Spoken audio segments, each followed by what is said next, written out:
हर हर महादेव। जय महाकाल। स्वागत है आपका कहानी मंगल चैनल पर। आप देख रहे हैं आपका अपना चैनल कहानी मंगल। रात, वो वक्त जब दुनिया सो जाती है लेकिन कुछ चीजें जाग जाती हैं। कहते हैं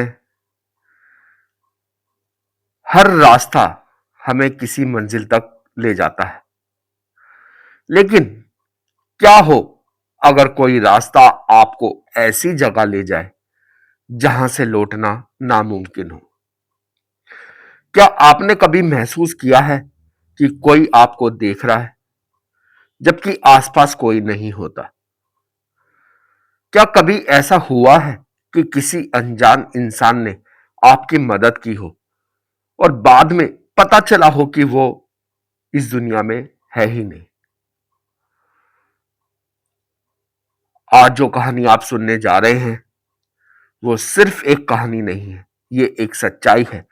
एक ऐसा अनुभव जिसे सुनकर शायद आप अपने आसपास के लोगों पर भी शक करने लगेंगे, क्योंकि कभी कभी जिनसे हम मिलते हैं वो इंसान नहीं होते, वो सिर्फ एक चेहरा होते हैं, एक अधूरी कहानी या फिर एक ऐसी आत्मा जो किसी मकसद से वापस आई है। उस रात ठंडी हवा में कुछ अजीब था। सन्नाटा इतना गहरा था कि अपनी सांसों की आवाज भी डराने लगती थी। और उसी सन्नाटे के बीच एक मुलाकात हुई,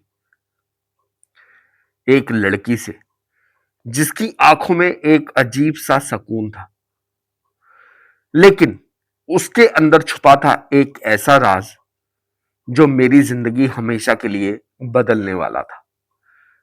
क्योंकि मैं जिस लड़की से मिला वो 3 साल पहले मर चुकी थी। कभी कभी जिंदगी में कुछ मुलाकातें ऐसी होती हैं जो सिर्फ याद नहीं बनती, बल्कि डर बनकर हमारे अंदर हमेशा के लिए बस जाती हैं। आपने कभी सोचा है, अगर आप किसी ऐसे इंसान से मिलें जो असल में इस दुनिया में हो ही ना, अगर कोई आपको रास्ता दिखाए, आपकी मदद करे और फिर अचानक पता चले कि वो तो सालों पहले मर चुका है, तो क्या होगा?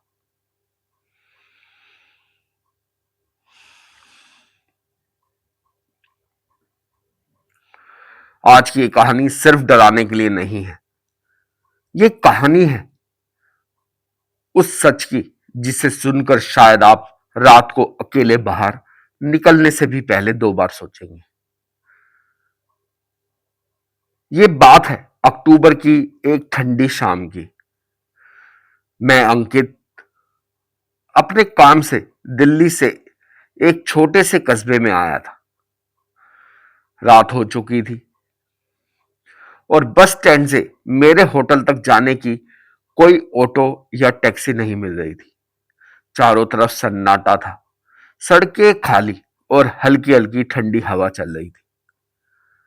तभी मैंने देखा, सामने एक लड़की खड़ी थी, सफेद सूट पहने, बाल खुले हुए और चेहरा इतना शांत कि जैसे वो इस दुनिया की हो ही ना। वो धीरे धीरे मेरी तरफ आई और बोली, आप रास्ता ढूंढ रहे हैं? उसकी आवाज बहुत धीमी थी, लेकिन अजीब तरह से साफ। मैंने उसको हाँ कह के कहा कि हाँ, मैं रास्ता ढूंढ रहा हूं। उसने बिना कुछ और पूछे कहा, आइए मैं आपको रास्ता दिखा देती हूं। मुझे थोड़ा अजीब लगा, लेकिन उस सुनसान जगह पर कोई और था ही नहीं, तो मैं उसके साथ चल पड़ा। चलते चलते मैंने उनसे बात करने की कोशिश की। आप यहीं रहती हैं? वो मुस्कुराई लेकिन कुछ नहीं बोली। उसकी चाल बहुत धीमी थी और अजीब बात यह थी कि उसके कदमों की आवाज बिल्कुल बिल्कुल भी नहीं आ रही थी। सड़क पर स्ट्रीट लाइट जल रही थी, लेकिन जब वो उनके नीचे से गुजरती तो उसकी परछाई नहीं दिखती थी। तब मुझे थोड़ा डर लगने लगा था, लेकिन मैं खुद को समझा नहीं रहा समझ मैं खुद को समझा रहा था शायद ये मेरा वहम है। कुछ देर बाद हम होटल के सामने पहुंच गए। मैंने राहत की सांस ली और उसे धन्यवाद कहा। वो मेरी तरफ देखती रही और धीरे से बोली, अंदर मत जाना, वहां कुछ सही नहीं है। मैं चौंक गया, क्या मतलब? लेकिन उसने कोई जवाब नहीं दिया, बस पीछे मुड़ी और अंधेरे में चली गई। मैं होटल के अंदर गया और रिसेप्शन पर बैठे एक बुजुर्ग आदमी से पूछा, अभी बाहर एक लड़की थी, क्या वो यहां काम करती थी या पहले काम कर चुकी है? उस आदमी का चेहरा अचानक पीला पड़ गया। वो धीरे से बोला, कैसी लड़की? मैंने उसका हुलिया बताया, सफेद सूट, खुले बाल। उस आदमी के हाथ कांपने लग गए। उसने तुरंत एक पुरानी फोटो निकाली और मेरे सामने रख दी। मेरे होश उड़ गए। वो वही लड़की थी। मैंने घबराकर पूछा, ये कौन है? उस आदमी ने भारी आवाज में कहा, ये मेरी बेटी थी रीमा। 3 साल पहले इसी होटल के कमरे नंबर 203 में उसकी मौत हो गई थी। मेरे पैरों तले जमीन खिसक गई।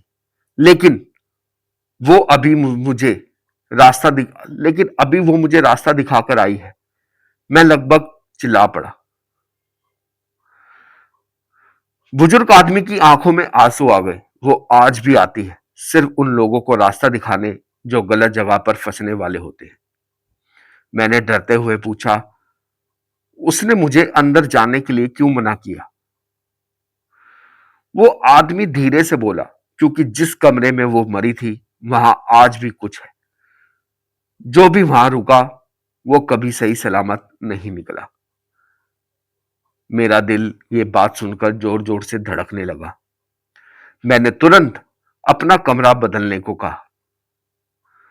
उस रात मैं सो नहीं पाया। करीब 2 बजे अचानक मेरे कमरे का दरवाजा धीरे धीरे खुलने लगा। मैंने घबरा कर देखा, वही लड़की रीमा दरवाजे पर खड़ी थी, लेकिन इस बार उसका चेहरा वैसा नहीं था। उसकी आंखें पूरी काली थी और होंठों से खून टपक रहा था। वो धीरे धीरे बोली, मैंने तुम्हें मना किया था, फिर भी तुम यहीं रुक गए। मैं डर के मारे कांपने लगा। मैंने कमरा बदल लिया। वो अचानक हंसने लगी, एक ऐसी हंसी जो बहुत कुछ बयां कर दी थी। ये पूरा होटल ही मेरा कमरा है। अगली सुबह होटल के स्टाफ ने मेरा कमरा खोला। मैं फर्श पर बेहोश पड़ा था। मेरे हाथ में एक पुरानी फोटो थी, वही फोटो रीमा की, लेकिन इस बार उस फोटो में मैं भी खड़ा था, रीमा के बिल्कुल बगल में, और मेरी आंखें भी बिल्कुल उसकी तरह हो चुकी थी। तो दोस्तों, कभी कभी जिनसे हम मिलते हैं वो सिर्फ इंसान नहीं होते। कुछ मुलाकातें हमारी जिंदगी बदल देती हैं और कुछ हमें इस दुनिया से ही अलग कर देती है। अगर आपको ये कहानी अच्छी लगी हो, इंटरेस्टिंग लगी हो, जैसी लगी हो, हमें कमेंट बॉक्स में जरूर बताइएगा। क्या आप कभी किसी ऐसी चीज से मिले हैं जो इस दुनिया की थी ही नहीं या इस दुनिया में है ही नहीं? और हाँ, अगली बार जब कोई अजनबी आपको रास्ता दिखाए तो एक बार जरूर सोचिएगा, कहीं वो जिंदा तो है या नहीं।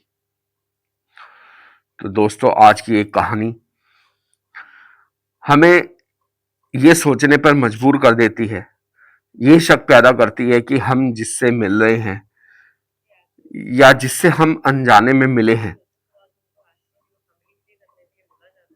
वो वो है या नहीं, वो जिंदा है या नहीं, ये हमें सोचने पर मजबूर कर देता है। तो दोस्तों, अगर आप कोई ऐसी जगह के बारे में जानते हैं जो हॉन्टेड है, उसके बारे में आप जानना चाहते हैं, उसकी कहानी जानना चाहते हैं, तो हमारे साथ जरूर शेयर कीजिए। हम अगली कहानी वो आप तक जरूर लाएंगे। मिलेंगे नेक्स्ट वीडियो में। तब तक आप अपना, अपने परिवार का ध्यान रखिए और सतर्क रहिए। मिलेंगे नेक्स्ट वीडियो में, तब तक एक बार जरूर प्यार से बोलिए हर हर महादेव, जय महाकाल। धन्यवाद।